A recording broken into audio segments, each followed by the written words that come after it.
and we're flying right over it right now. So we thought this would be appropriate. Even bigger than the Super Bowl. This is a big thing. And almost everybody now has assented to that. Attention on board. Ladies and gentlemen, if you could please direct your attention out the right side of the aircraft. Air Force One is currently in international waters, for the first time in history, flying over the recently renamed Gulf of America. Please enjoy the flight, and we are now about to head westbound to Super Bowl 59. Wow, he did that well. That's a good job. Isn't that nice? You know, we're about make America great again, right? That's what we care about. Okay, here we go.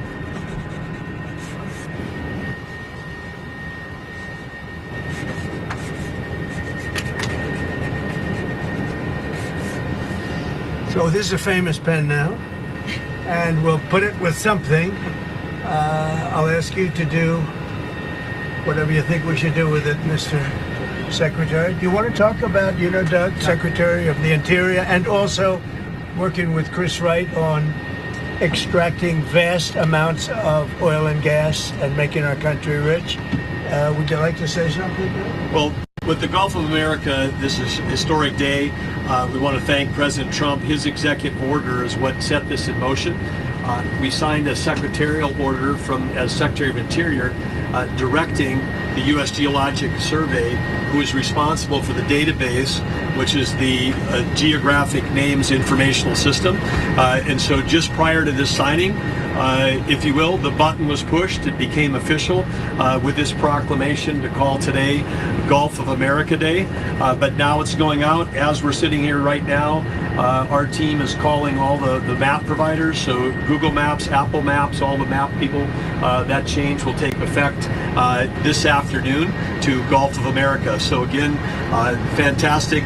Thank you, President Trump, for setting this all in motion with your executive order. It's an exciting, fun day, and great to do this as we're flying over the Gulf of America. We thought it would be very appropriate. Kathy, thank you very much for being here. So it's been a very important part of his life. And who knows what would have happened to him without you. It might not have been good. Here you go. Okay. Have you talked to Mexico about this? Actually, interestingly, I've never spoken to him about it. It was our call, and I have not spoken to him about it. I've spoken to him about many other things, but I haven't really talked to him about this. They have never brought it up. I'm a little surprised at that, but they've never brought it up. Sir, can you tell us about your conversation with Vladimir Putin? I don't want to do that now. We're trying to end that war. It's a war that would have never happened if I were president. It would have never happened. But we're making progress, but I can't tell you. You suffered a couple of court losses, Mr. President, and J.D. Vance said judges aren't allowed to control the executive power. What's your take on that? Well, we're going to see what happens. We have a long way to go, and we're talking about fraud, waste, abuse. And when a president can't look for fraud and waste and abuse, we don't have a country anymore. So we're very disappointed with the judges that would make such a ruling. But we have a long way to go. We have to find all of the fraud that's going on. We have tremendous fraud, tremendous waste, and tremendous abuse, and theft, by the way. And the day you're not allowed to look for theft and fraud, etc., then we don't have much of a country. So no judge should frankly be allowed to make that kind of a decision. It's a disgrace. Mr. President, a few years ago, Gulf of America, Canada, Greenland, Gaza, all these are very muscular foreign policy. How does this align with America first? Because it makes us bigger, stronger, and better, and more protective. We need Greenland because of national security, international security, world peace. And we'll have to do that. Canada, we'll see what happens with Canada, but the people of Canada would be paying less than half of the tax. If you look at the tax, they're going to be paying less than half the tax. They don't pay very much for military, and the reason they don't pay much is they assume that we're going to protect them. That's not an assumption they can make, because why are we protecting another country? Now, I love the people of Canada. We have a great relationship. But if they became our 51st state, it would be the greatest thing they could ever do. It would be unbelievable. It would be a cherished state. And think of how beautiful that country would be. without that artificial line running right through it. Somebody drew it many years ago with a ruler, just a line. You look at how beautiful that is, wow, it would be very exciting. But if you look at Canada, it would be cherished as a 51st state. They don't pay their share of military in NATO. They pay very little for military. They're not protected at all. And the reason is they think we're going to protect them. The other thing is we subsidize them to the tune of about $200 billion a year.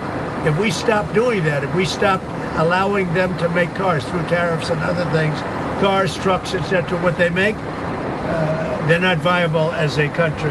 So would you agree that it's a more aggressive foreign policy than your first term? And why is that? It's more aggressive. It's better. Why? Because I think I've had a lot of experience. And in my first term, I was fighting everybody because they were very aggressive toward me. I always said survival and taking care of the country, not necessarily in that order. But I had to take care of the country, but I had a bunch of lunatics like Pelosi and all of these people. They fought me, and we won. And, I had a lot of other things that were going on there. This time it's much more, they've lost their confidence.